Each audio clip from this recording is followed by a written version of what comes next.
the New Zealand Tech Podcast, brought to you by Gorilla Technology, proactive and strategic IT.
One of the things that interested me in chatting with you, is that Tourism Holdings is one of those entities that has been so important to New Zealand for a really long time.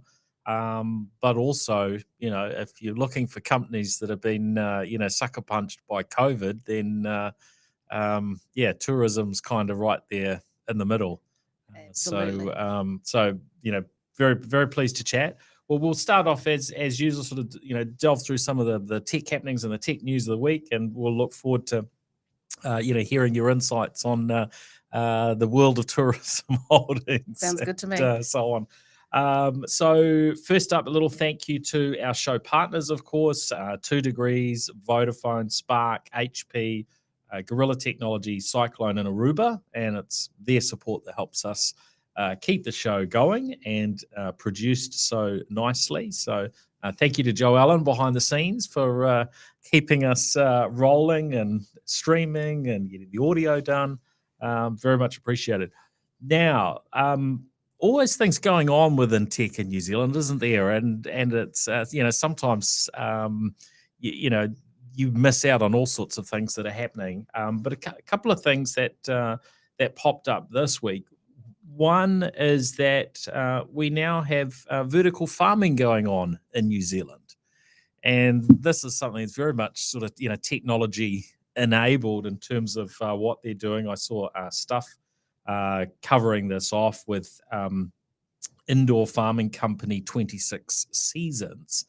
And they've got this indoor farm in Foxton, and they've been selling strawberries since July, which is kind of not your usual time of year for growing strawberries. My kids would like that. Yeah, well, you apply technology, and then you can do things that might not normally be so easy to do it. Look, I guess we've had greenhouses, and there's been a level of technology applied within agriculture since sort of year dot, hasn't there really?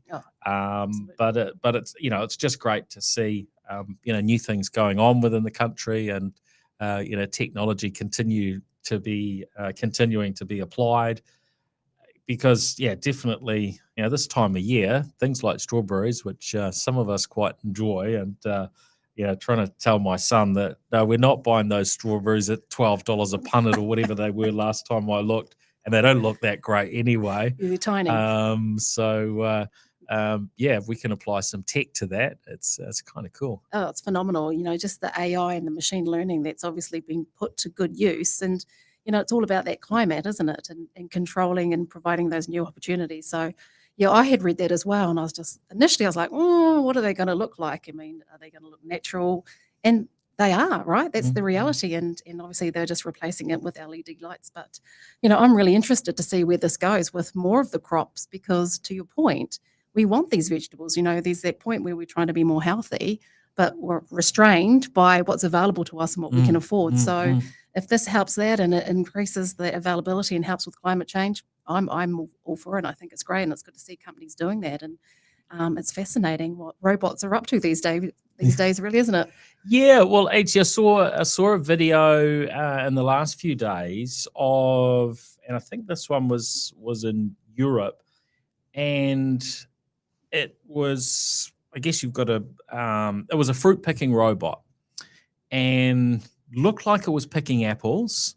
Don't know if you've seen this one, but there was basically they had a lot of these vehicles going through the orchard, and it used drones, but the drones were tethered, so you didn't have a battery issue because basically they were keeping just within a few meters of the vehicle, so you had plenty of juice. They could basically run 24/7. They would be using machine learning, and they would know which were the right apples. They would pick the right ones, and then gently sort of drop them from the drone into the collecting sort of tray, and then they would just go and find another one, and tethered to one vehicle. I don't know how many drones there were, but probably at least four tethered, and then across the footage looked like some pretty big orchard, and they had multiple of these, and the sorts of issues I guess we're solving are a lot of fruit just drops to the ground and rots, right? And part of that is there seems to be less interest today from people in wanting to do those seasonal jobs rather than something that's consistent year round. While we don't have so many tourists in It's New hard Zealand labor. or other places and so on, I mean, there's a whole lot of reasons, right? Mm. So Mm. seeing the technologies continually applied, new innovations coming through, I think it's really cool, and I think we're going to need more of this sort of stuff in New Zealand, and there's a lot that we probably don't hear about, bits and pieces I've seen, and you think, oh, that hasn't been covered. So we probably need to cover a bit more of that on the show. Actually, talk to a few of these, inventors and the companies that are at the cutting edge, because it's so important to our future. Oh, absolutely. And as you say, times have changed, right? You're going cherry picking in the summer times, or that being your job. It's like, well, people want a bit more opportunity and more money that comes with it as well. So if you can move this to AI and machine learning, great.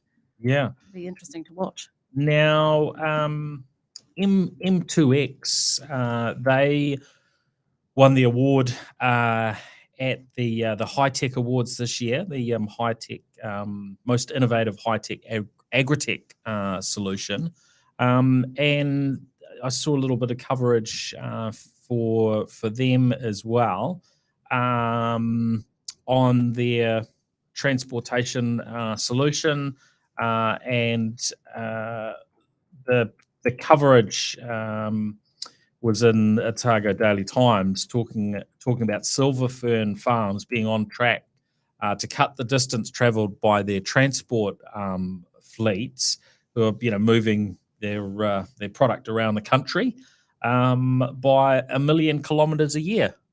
So there's just so many areas where we can apply a bit of that Kiwi ingenuity and some technology and make a real difference. Oh, absolutely. And I actually went on their website and watched the story, and it was some examples from the team that were going to use this new software.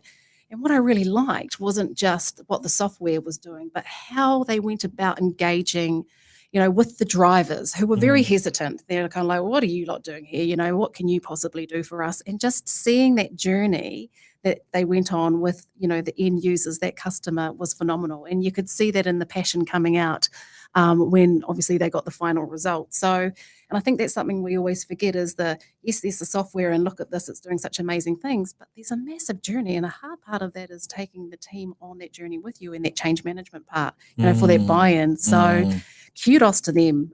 It was a really amazing story to watch on their website, and, the savings and the efficiency that's coming out of it.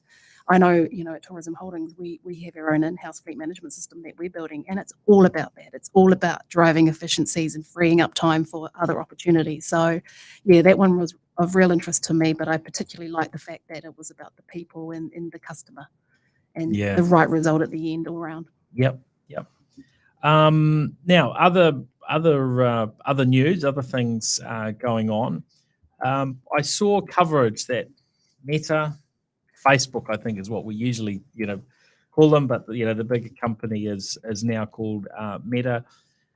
Are going to be creating a customer service division to assist people who have lost their accounts. Imagine that, actually caring about your customers, those that turn you into one of the biggest companies on the planet. I have occasionally been vocal in the mainstream media, talking about this on radio and TV, and how just shocking it is that Facebook can be just so lacking in looking after their clients, and story after story of people that have had. Some of these are people that are doing a considerable amount of business with Facebook, right? So it's yes, sometimes it's just a friend who's clicked on something and has got sucked in and has somehow given somebody access to take over their account. I went through looking at that for somebody recently, and there was absolutely no assistance that could help at where this one had got to, because somebody else had taken it over. They changed the email address and so on. And when you're at that sort of point, there was no way back. There was no, pay this fee. There were just zero useful options. Now, the only way I've found to help someone in the past is through some, media channels and sort of prod somebody. And even then, Facebook hasn't really had. I mean, if we're talking within the business context and something goes wrong with some data and database or whatever system, there's a way to roll back to how it was before, right? Well, with Facebook, it doesn't look like that. So yeah, a friend of mine, he had his band, he had his his own business, he was advertising on Facebook, he lost control.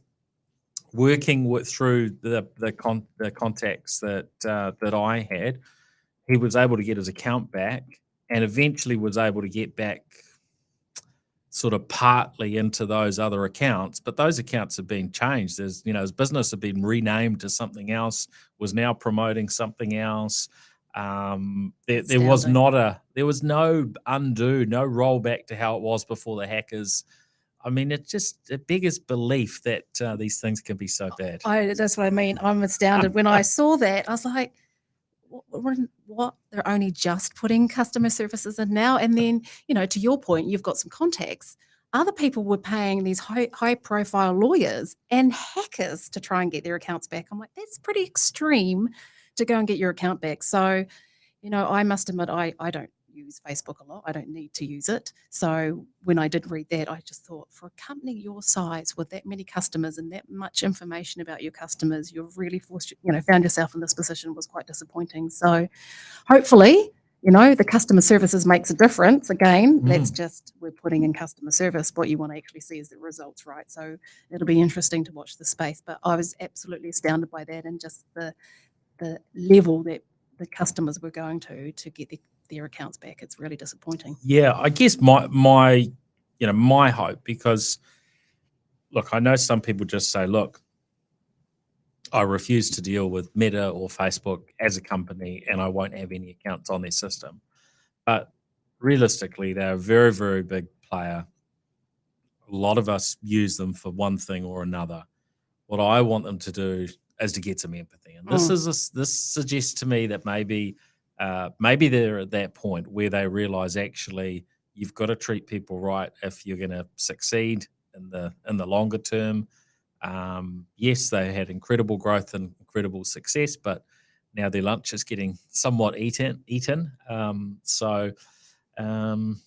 Sometimes things have to get a little bit hard before they get better, and let's hope they get better for Facebook. Everything comes back to the customer. Like, you can't lose sight of that. You can't lose sight. So many will remember when Microsoft became, there was a period there they just got more and more sort of arrogant as a business, and I think they figured out how to go through a change. And I know some people still have a huge dislike for anything Microsoft, and I guess that's what you create when when you allow your business to to lack empathy And, and to get arrogant. well, Like and that. greed takes over, Yeah, and yeah, that's yeah, obviously the challenge as well. So yeah, it'll be interesting to see, and hopefully there's some good results. yeah. I just didn't realize how frequent it was either, but you're right, they're so far reaching on a grand scale of things. This is actually something big they need to fix. Mm, mm. Now, this next thing I think is, I don't know, it just seems mind-blowingly huge, and I didn't see a lot of coverage on, and maybe it's because I don't, consume enough of more traditional media, but it seemed to be more tech media that were covering it, and in some ways, fair enough, because it's sometimes hard to understand the implications. So I'm talking about the announcement where uh, SpaceX and T-Mobile got on a stage and their CEOs said, "Hey, we're launching this new thing, and the new thing is that Starlink satellites will also be able to act as somewhat distant cell towers." And the suggestion, if we're to believe what SpaceX and T-Mobile are telling us, the suggestion is come sometime next year, and there will be zero black spots in mobile coverage in the US, and that this is possible pretty much all around the world. It seemed to me like this is really, really huge. I mean, there's a whole lot of aspects to it. You think in New Zealand, we look at uh, our mobile carriers here, our telcos, and the billions and billions of dollars. If you stack it up between what Spark, Vodafone, 2degrees have poured into providing mobile coverage, and to get that last bit, and I don't know what the percentage is in New Zealand. We talk about, I think, 98.5% coverage of the population, but of course there's a lot of places in New Zealand which aren't covered in those sorts of scenarios, and hence why the government's been sort of funding the mobile black spot investment to make it sort of safer out on remote roads and so on.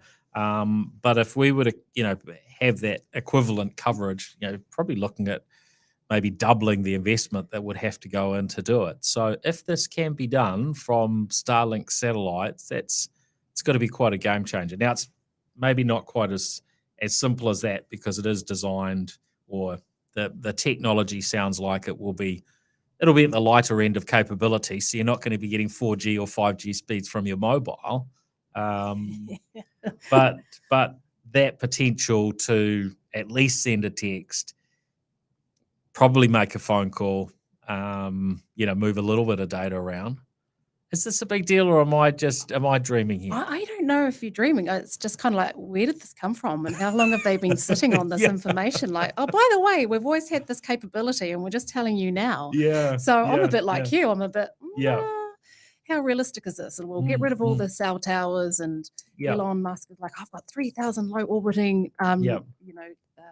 what are they called? The low orbiting towers. And it's like, okay, so all of a sudden it's just going to work. So Yeah. I'm sitting on the fence. If it's Yeah. as simple as that, yeah, great. Test Yeah. it in America, because if it can work there, it'll clearly work anywhere else, hopefully. But yeah, maybe I'm a bit more skeptical than optimistic. I did a bit of research, because I've seen a little bit on this in the past, and there has been some work going on this for some time. And so, when you Google satellite LTE network, for instance, there's a few companies that come up. One of the companies I read about when this announcement came out, say they have already trialed the technology. So it might not be as far fetched as it in some ways sort of seems to think. Hold on, those satellites, at the moment the satellites going up are 550 kilometers from the Earth. That seems a long way for a cell signal to travel. Right, we're kind of we're not quite used to that. But I guess the part of the breakthrough is that this is supposed to work with our existing LTE type phones. Part of how they've done it in the US is that T-Mobile have spectrum available that's going to be a fit. So there will be aspects there of, what spectrum is available in other countries. And then just the reality, does it work how they're dreaming it'll work? Well, I mean, you might have asked the same question when we first heard about Starlink and this idea of getting, 100 megabits per second sort of plus speeds from a satellite with low latency and so on. It's like, no, satellites never worked like that before, and they've sort of somewhat delivered. Yes. It's not perfection, but it certainly gives another connectivity option. The other aspect there is this is reliant on their next generation Starlink, so you never quite know with Musk whether that's going to come on time or whether we've got a few Just years another to profound wait. statement. Yeah, but I think it's it was a big surprise to me. It seems like a big deal, and there's a lot of aspects in terms of benefits from having the communication. I know we kind of like to be able to get away out into the wops and be True. off grid a bit at times, but there's some pretty positive upsides from safety perspectives and Oh, cost absolutely. perspectives. And maybe if more that's building able to be done. opportunities if they get that out there, Yeah. in those areas. Yeah. So, yeah, it'll be interesting to see. I mean, they do like to come out with some big statements, but as you say, there's always some substance to a degree behind it. Yeah, look, I hope there is. I do. But we'll have to sit and wait on that. Now, sort of talking of space things, there was supposed to be NASA's Artemis launch that should have taken place by now, and I'm sure many listeners will have been following this, and a really really big deal. Incredible sums of money that have been poured in, by NASA, to be able to go back to the moon. Roughly 50 years since NASA were last doing moon missions, which is quite mind blowing because it's a pretty large chunk of time. But here they are, and they're struggling. What does that say about the success that we've seen from Rocket Lab, from SpaceX, and from others, that NASA are actually finding it really, really hard to do this stuff? Yeah, they've got more competition now, haven't they? So, they're going to have to up their game or change something. I only saw a snippet of it on the news this morning, but, I guess the reality is there is no appetite for any risk, when we're talking about flying into space. And there was a lot of comments around the team were tired and fatigued. And so obviously they've made the right call and they'll try again, but that's disheartening as well, right? So the team will go home and they'll just try and regroup and figure out what's next. And, there's a bit of pressure on them. So I think maybe it's this Friday, they might be trying again. And then if there's a date after that, this side of Christmas, who knows? So yeah, it's getting tough, more competition, more capability, different ways of doing things. So it'll be interesting to see what they change over, obviously they realize what went wrong this morning, but it'll take a bit more as well, just with the team morale and getting them up and feeling confident and hitting again a new milestone. But be so exciting, you saw on TV the people there with their cameras waiting. It was just like 50 something years ago the last time it happened. It's for them, it's super exciting, and I hope it does go well. Any massive milestone like this for any organization, it's very disheartening, and what a celebration it'll be on Friday if it goes ahead. Yeah. I mean, there's a whole lot we could sort of delve into, but I think probably the big thing that stands out for me is just, we should not take for granted and assume what Rocket Lab have done is in any way easy, right? And the work that they continue to do, and all of the others that are operating in our aerospace sector in New Zealand, because there's all sorts of stuff that's going on, and these challenges are Oh, generally not trivial. complexity just beyond anything I could fathom. Yeah, I just look yeah. at what I'm delivering versus what you're trying to do from space. And to that point, nothing can go wrong. Nothing can go wrong. So, good luck to the team. And to your point, wow, truly, truly admire our other companies that are doing it. Yeah. And those who are interested in the broader aerospace sector, just another reminder, I know we mentioned it last week, but next week is the NZ Aerospace Summit in Christchurch. So I think you might still have a chance to get a ticket if you haven't already. Whatever level of interest you have in that, well worth thinking about. So they've got a pretty stellar lineup, sort of mix of speakers and panelists and so on. That I think some will be in person. There will be some that are beaming themselves there remotely. But looks like a really impressive lineup. So well worth thinking about. It's amazing how space has just become so reachable that we can talk about it and be part of it. 20 years ago, it's like, oh, that's just for astronauts. Now, what a difference. It's exciting, really exciting.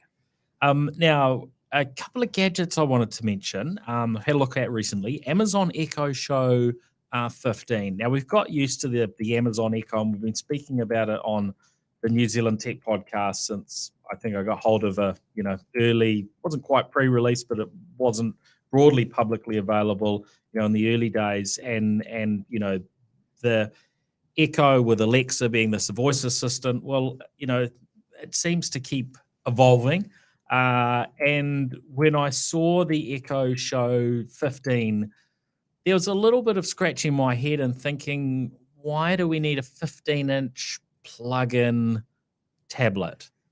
When I first, heard about it. Now, I think it's going to be still probably a niche product at this point in time, but it looks really good. So think of the Samsung frame TVs that you pay a real premium for. Well, this is down a similar track. So it's a picture frame. You can have it sort of displaying pictures, and you can have it doing lots of things. I think the primary role for most will be probably where they would use where people would be using Alexa anyway, where they would be using an Amazon Echo device. This is something potentially can fit on the wall in the kitchen environment, was where it sort of, to me would make some sense. We were chatting actually before the show, weren't we, Joe, about friends that have got the Samsung smart fridges with the display on them and so on. Well, in a way, this gives you much of what that does. And I know the smart fridge has some extra things because it can show you what's inside the fridge. And in theory, remotely, you can, be running around the supermarket and have a look in your fridge and go, have I got some of that? Although, those features don't seem to get well used. And in fact, even some of the other capabilities. And in some ways, it reminds me of discussions we've had around, and in the early days, it was, do you buy a smart TV or do you have a TV and add whatever smart technology with it, which you can refresh as you need to? And to me, this is it gives you, in many ways, I'd say a superset of what, or almost, I don't know, yes and no. In some ways, it's more capability than you'd get in a smart fridge. Doesn't have that camera bit. But otherwise, you've got a really flexible and responsive device. Basically, you can either put it on a little stand, which is how I've been testing it out, or you can mount it on the wall, that sort of picture type look, and then you can not just do the usual sorts of things, and you can see your shopping list on there visually, which is quite nice.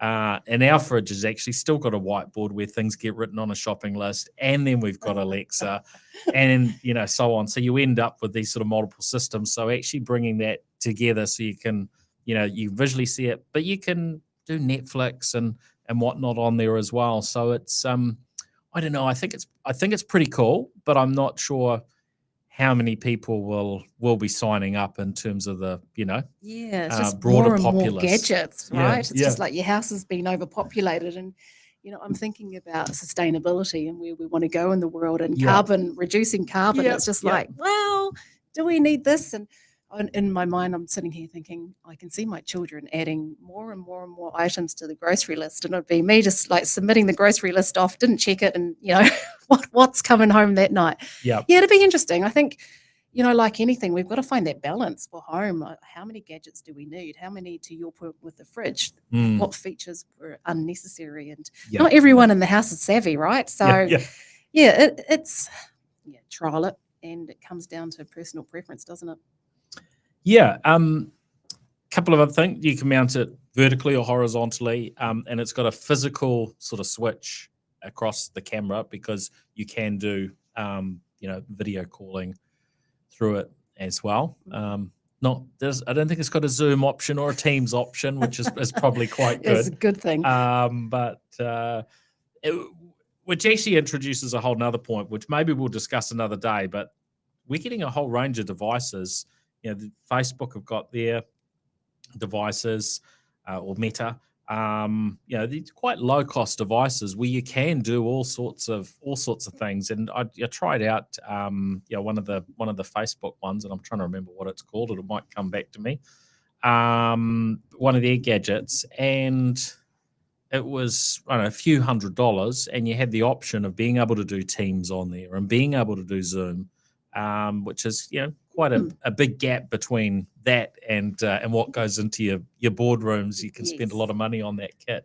Facebook Portal is and I guess it would be also a competing device to some of these Echo shows, because you have got a screen, and there are a few variations with ones that have got built-in battery and so on, so you can move them around, but they are effectively a sort of a chunky, not quite a tablet, but sort of a tablet on a stand and so on. Well, and we've got their hybrid working from home, working for the office, or mostly working at home in some cases.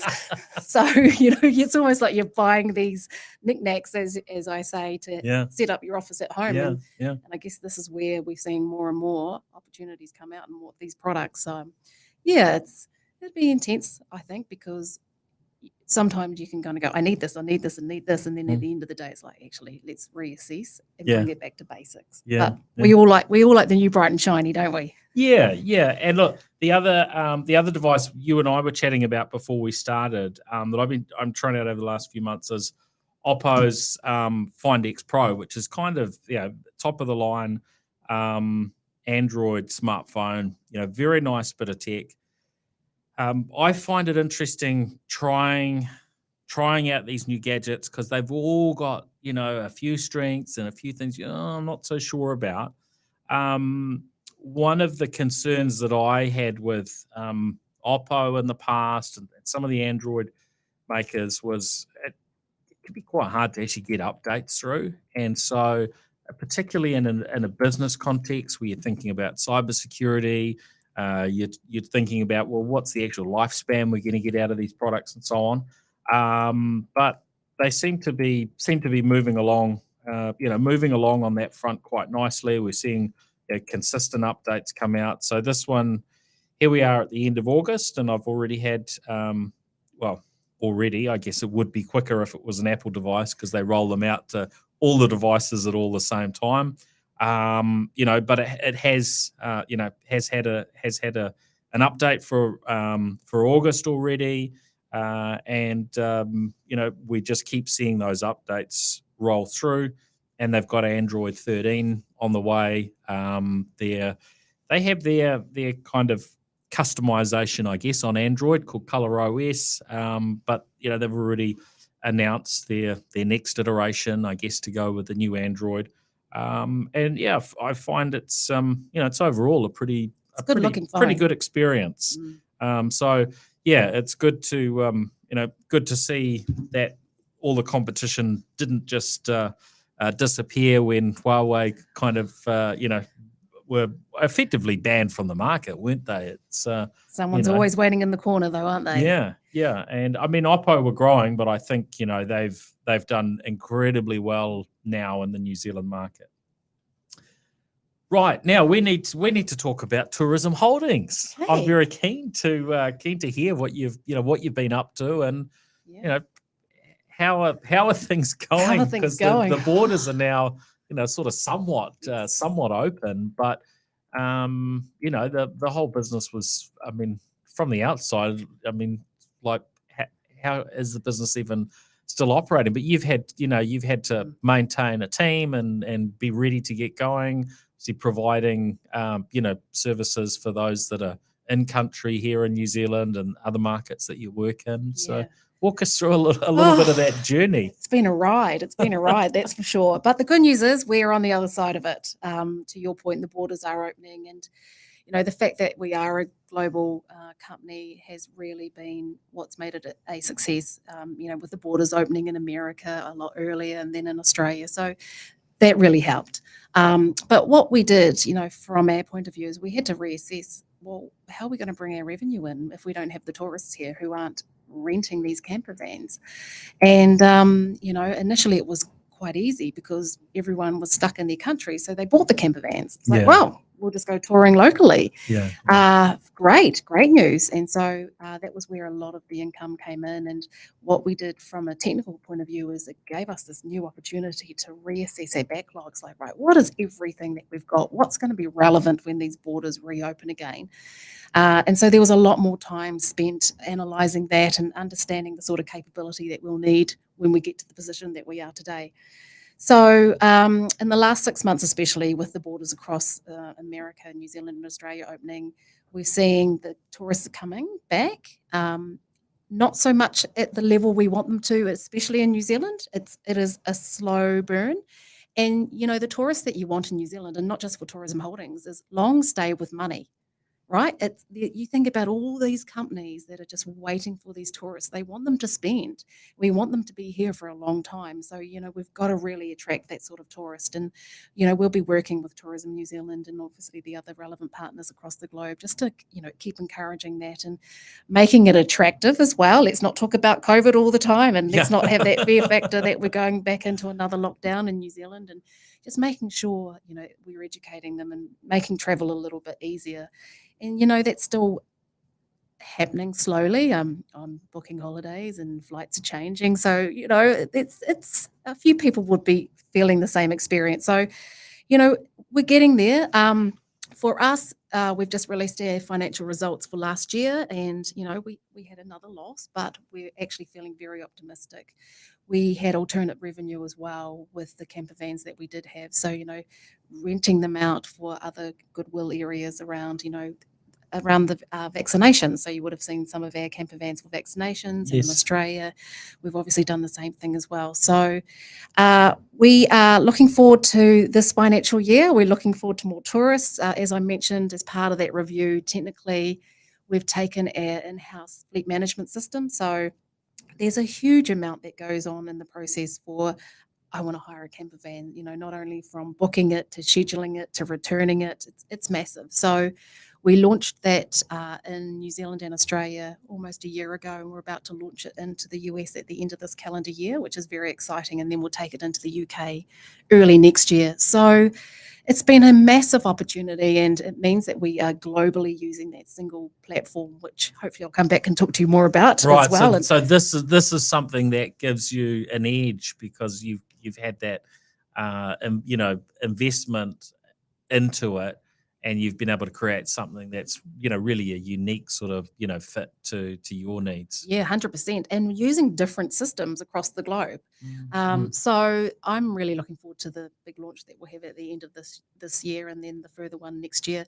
It brings us together. We've got a better understanding. We've got greater insights around obviously our fleet and those efficiencies that we were talking about earlier, and those new opportunities as well. So there's a lot going on, in the tourists with the other parts of our company. We've got the Waitomo Caves. We want to get more foot traffic through there. This is a beautiful place. It's a great opportunity. Anyone that comes into New Zealand should experience it. It's a wow factor. And then, we've got the side where we're actually manufacturing our camper vans. And so obviously we have supply chain issues like the rest of the world, which is obviously a headache, and that's something that we're working through. But, we're aware of what it is that we need to work through. We have these mitigations in place, and we have all these alternates as well. So really looking forward to what it will look like in a year's time. We've had plenty of time to plan. We've done a great amount of work with the alternates in the meantime. And, I've got a new team. One of the things that hit me personally the hardest from a technology point of view was the Great Resignation, they called it. And in a 12-month period, I lost 60% of my technical capability. And that was purely to more money. The money that was being offered out there was quite substantially higher than obviously we could afford in the tourism industry.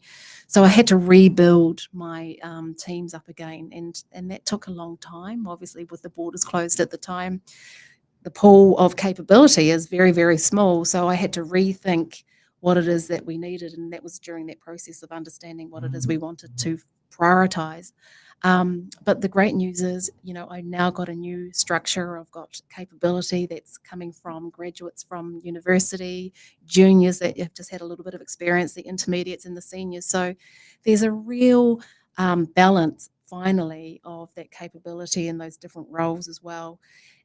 It's not all filled, there's about 3 or 4 roles, which is good compared to where we were, that we're still focusing on. And we are accredited, so we're using that new process that just came in the middle of this, the middle of this year as well. So taking advantage. New people into the country. Yeah. So with those tech skills, so we've got some great candidates offshore that we're just waiting to go through the process with, and that's going through a few blips and blobs, and there can be challenges when these things are first launched, right? Here's a policy and here's a process. I'm like, well, there's a few steps missing you didn't tell us about. So like everything. But listen, it's something that we're working with their relevant teams on, and I'm excited. And one of the key things that came out in our report, our financial reports from our CEO, was just how proud he was about the resilience of our teams, and I am too. I 2 days after starting this role, I go into lockdown, and I'm in tourism, and having leaving a financial services background. It's like, what have I done? It's like, absolutely did the right thing. This is great. I can't wait for the world in general just to be back to, hopefully, that energizer, lots of traveling, lots of money being spent, environment again. So lots to do. What are we coming into the second month of the financial year, or end of the second month? Never a dull moment. Yeah. And comparing that, your tech team, and how many people have you got working, in the technology aspects of Tourism Holdings? So we have around 60. So, and that includes internal and external teams. So we have offshore teams. So we've leaned on offshore teams. We were already doing that. So thankfully, because we were able to retain them, and they've been phenomenal, and they're just an extension of our internal teams here. They're just part of the crew, and they do a fantastic job. So we have the majority of our teams based in Auckland, New Zealand. As I mentioned, we've got the offshore teams in Lebanon. We've got some IT support in the US and also in Australia. But over the last 6 months, when we were recruiting, we were opening up, where do you live? Where do you want to live? So we do have a few that are scattered out through New Zealand. And that's fine. That works. We, as you mentioned, Teams and Zoom, that makes anything possible, no matter where you are, no matter what time of the day. But it's great. The thing for me now is building that culture back, with quite a new team and spread out in different parts of the globe. We need to make sure that remains a focus, and balance that with how many days do I have to be in the office? Do I have to be in any, or watch the space around that? I think that's a journey of a lot of organisations, and it's it's interesting that that you saw so many of your people on the tech side sort of drawn into other roles. Because I think everyone was struggling to find people, and so there was just all manner of challenges, and people got pulled and enticed in all sorts of directions. But how did that compare with the rest of your workforce? Because you have people that are out there, working on the ground, not necessarily anything to do with being based in an office. They're out there, facing the public. How's that side worked out? Because probably wasn't so much for many of them to do at times. No, that's right. And so, there was obviously a phase of having to let people go.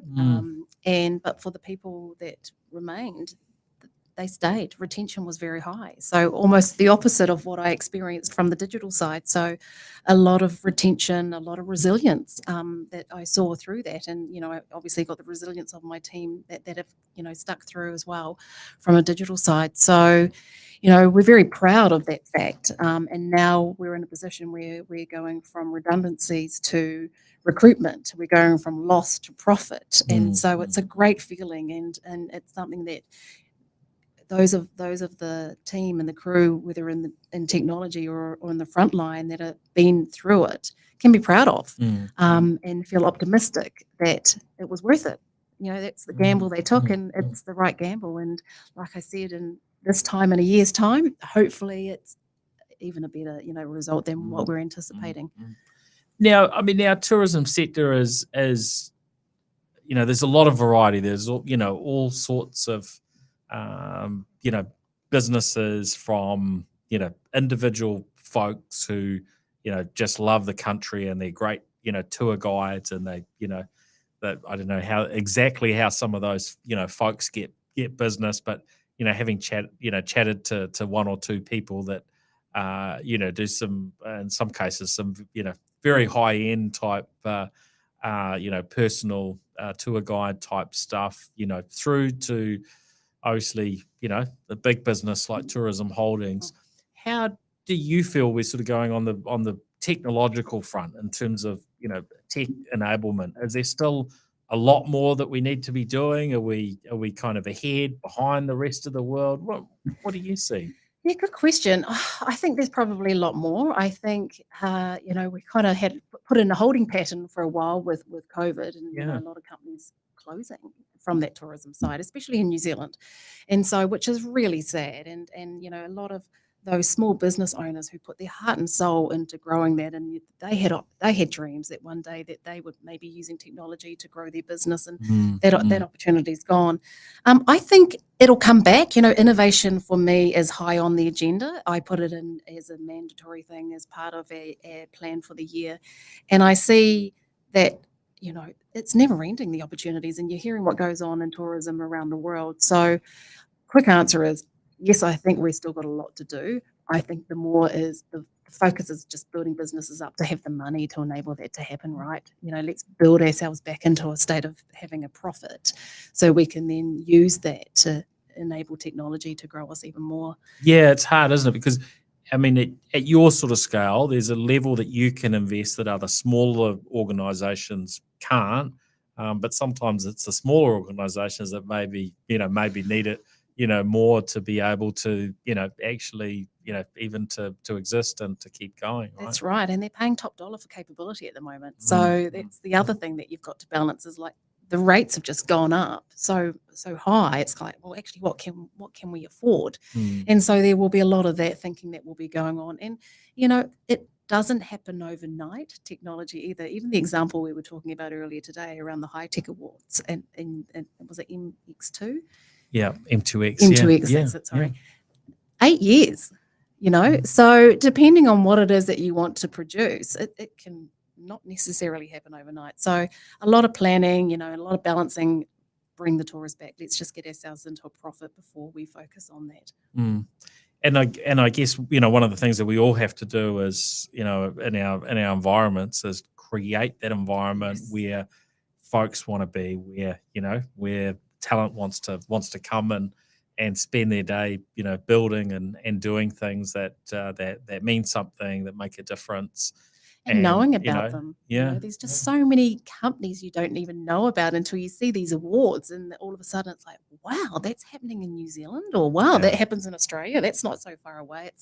It's amazing, how much is happening and evolving without even knowing about it. And it takes a lot to be reading, all the updates and having access to the relevant articles to know who's doing what. And if you're not doing that, you're going to be none the wiser. So being able to network now as well is obviously going to help with that. Seeing more of those summits that are happening as well will enable The odd us to, podcast can help the odd too, right? podcast. Exactly. So now that this is kicking off again, that will definitely help. And I think there's huge opportunities for tourism.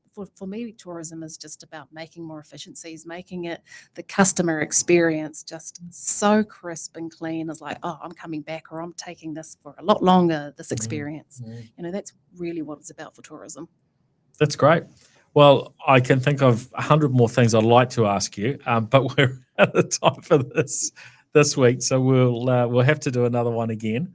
But thank you very much, Jo Hilson. It's great to be here. been good to have you on the show. And look, thank you also to our show partners, to 2 Degrees, Vodafone, Spark, HP, Gorilla Technology, Cyclone, and Aruba for their support of the show.